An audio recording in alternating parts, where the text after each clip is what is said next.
Hôm nay cô muốn tiêm cái nào? Dạ em quyết định rồi, em tiêm filler. Ok, filler. Bác sĩ tiêm em đẹp đẹp nha. Ok. Cho em suy nghĩ lại. Bác sĩ tiêm mỡ cho em đi, em quyết định tiêm mỡ. Ok. Đúng không? Dạ. Rồi, nằm yên nha. Em chưa chút. Em tự biết mình tiêm filler đi. Filler. Nằm yên nha. Nằm yên.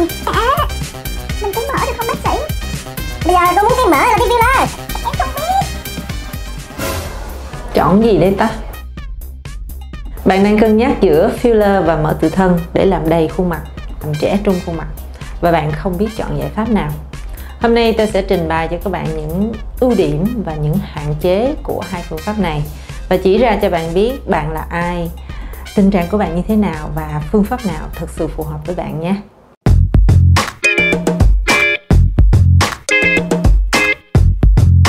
Đầu tiên chúng ta sẽ nói về phương pháp tiêm mỡ tự thân.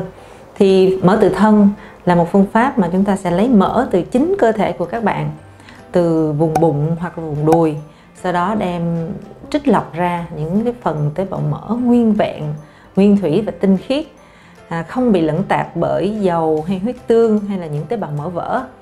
Thì những phần tế bào mỡ nguyên vẹn đó chúng ta sẽ đem tiêm vào những vùng khuyết lõm trên khuôn mặt, những vùng như là má hay là mắt, cằm, nói chung là tạo khối cho một khuôn mặt đầy đặn. Thì tiêm mỡ tự thân nó có những cái ưu khuyết điểm gì?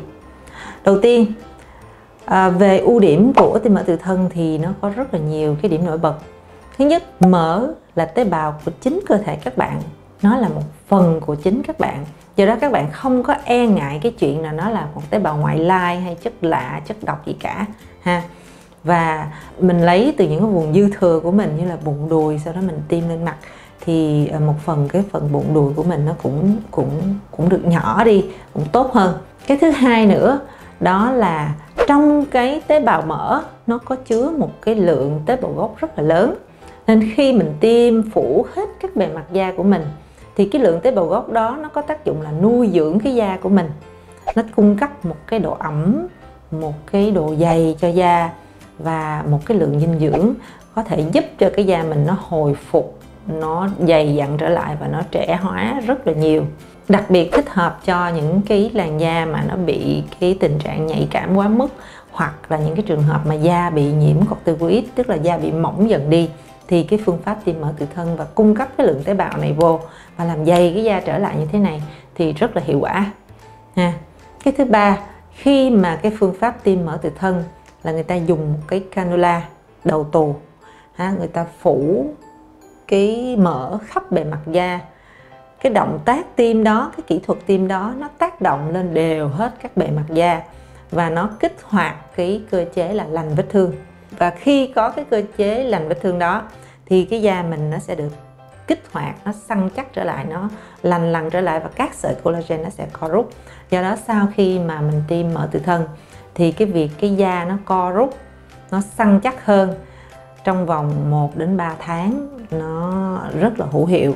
Tức là khi mà mình dùng phương pháp tiêm mỡ tự thân thì nó đa tác động trong đó, tức là vừa cung cấp dinh dưỡng, vừa có tác động làm săn chắc da. Về khuyết điểm của phương pháp tiêm mỡ tự thân, không có gì hết các bạn, không lo ngại cái gì cả. Bởi vì nó chỉ có một cách duy nhất, đó là tại vì khi mình tiêm mỡ tự thân, tế bào mỡ là một nguyên tử lớn và cái kim tiêm của cái mỡ đó nó hơi lớn, nó khoảng bằng cái đầu tâm xỉa răng của mình. Do đó cái động tác va chạm khi tiêm nó làm cho giống như là mình bị đánh vậy đó ha. Thì cái bề mặt da của mình đó, nó có thể bị sưng, bầm nhẹ một chút xíu, đặc biệt là vùng quanh mắt hay vùng cằm là hai cái vùng mà thường xuyên bị bầm nhất. Và cộng với một điều nữa là khi tiêm mỡ tự thân thì các bác sĩ người ta luôn tiêm một cái lượng dư ra, trừ hao so với cái nhu cầu cần thiết ha. Ví dụ như người ta tiêm cái thể tích nó tăng lên tới 50% để trừ hao cho cái lượng tế bào nó giảm xuống là nó sẽ là vừa. Do đó khi mới tiêm xong thì mình sẽ cảm thấy cái mặt mình nó hơi nhiều, nó hơi to hơn ha. Nhưng mà sau thời gian 3 tuần đến 4 tuần thì khi cái lượng tế bào nó ổn định, nó sống vào thì nó lại vừa đủ. Với một cái điều nữa đó là khi tiêm mỡ tự thân thì nó là một nguồn tế bào sống, tức là chúng ta bứt nó ra khỏi cơ thể, sau đó chúng ta mới tiêm vào trong cái bề mặt da của mình. Do đó nó phải cần một cái sự sống của tế bào. Mà khi mình bứt ra rồi, mình tiêm vào không bao giờ nó sống hết 100% hết. Do đó khi tiêm mỡ tự thân, chúng ta phải có cái tinh thần rằng 2 tháng sau mình phải tiêm dặm lại để nó đủ lượng tế bào. Khi nó đủ lượng tế bào rồi thì khi cái da nó đủ độ dày, nó sẽ kéo dài cái kết quả của mình rất là lâu. Thì đó là những cái ưu khuyết điểm của phương pháp tiêm mỡ tự thân. Bây giờ chúng ta sẽ nói đến phương pháp tiêm filler. Thì filler là một chất làm đầy có thành phần là hyaluronic acid và nước, kết cấu với dạng cross-link tạo thành một cái dạng gel, và khi tiêm vào dưới da nó không có di chuyển, dùng để tạo khối cho khuôn mặt, để lấp đầy những khuyết lõm. Và ưu điểm là gì? Thì filler nó là một chất ngoại lai, nó là một thành phần bên ngoài mình tiêm vào trong cơ thể, do đó nó phù hợp với mọi đối tượng, ví dụ như mập, gầy, bị stress, mất ngủ, thì cái thành phần filler nó cũng không có bị tan đi hay là bị tiêu hủy gì so với cái tình trạng sức khỏe của mình. Cái thứ hai nữa thì filler là một phân tử rất là mềm và mịn, và cái kim tiêm của filler rất là nhỏ, và người ta thường dùng cái cannula nó nhỏ như sợi tóc vậy đó. Thì khi mình tiêm vào dưới da, cái mức độ va chạm mô tế bào nó sẽ rất là ít, do đó không xảy ra hiện tượng là sưng bầm, viêm hay là những cái trường hợp mà phải nghỉ dưỡng gì cả. Do đó rất là phù hợp với những bạn có ít thời gian nghỉ dưỡng và bận rộn. Còn khuyết điểm của filler là gì?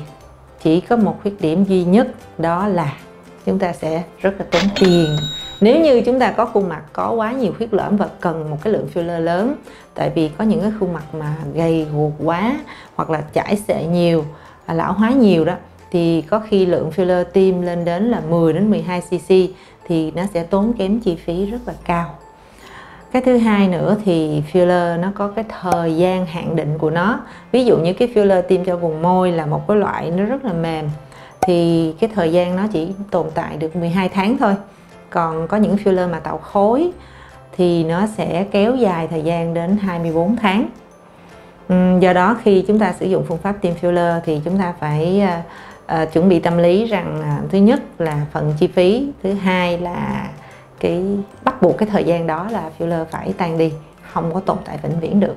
Tóm lại, để chọn phương pháp nào thì chúng ta sẽ dựa vào những yếu tố sau. Thứ nhất, về cơ địa. Bạn thuộc cơ địa mập hay là gầy?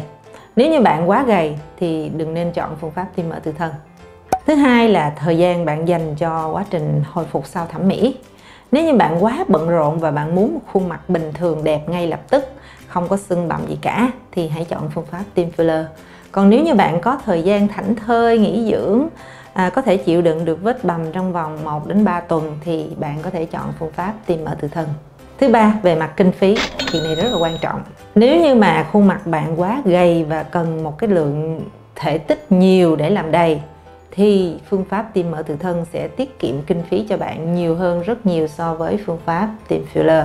Cuối cùng, đó là thời gian duy trì kết quả. Filler thường nó duy trì kết quả từ 1 đến 2 năm và tới lúc đó là nó phải tan đi.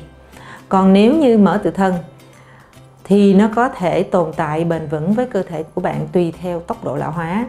Nếu như bạn có một cơ thể khỏe mạnh, một lối sống lành mạnh, ít bị stress và một thói quen chăm sóc da tốt, tốc độ lão hóa của bạn chậm, thì bạn nên chọn phương pháp tiêm mỡ tự thân. Còn nếu như mà cơ thể của bạn dễ bị sút cân, bạn dễ bị stress và bạn không có thói quen chăm sóc da tốt, thì bạn hãy chọn phương pháp tiêm filler. Rất đơn giản phải không? Như vậy hãy dựa vào những tiêu chí trên để lựa chọn phương pháp phù hợp nhất cho mình nhé. Nếu bạn có ý kiến gì khác, hãy comment bên dưới. Xin chào và hẹn gặp lại.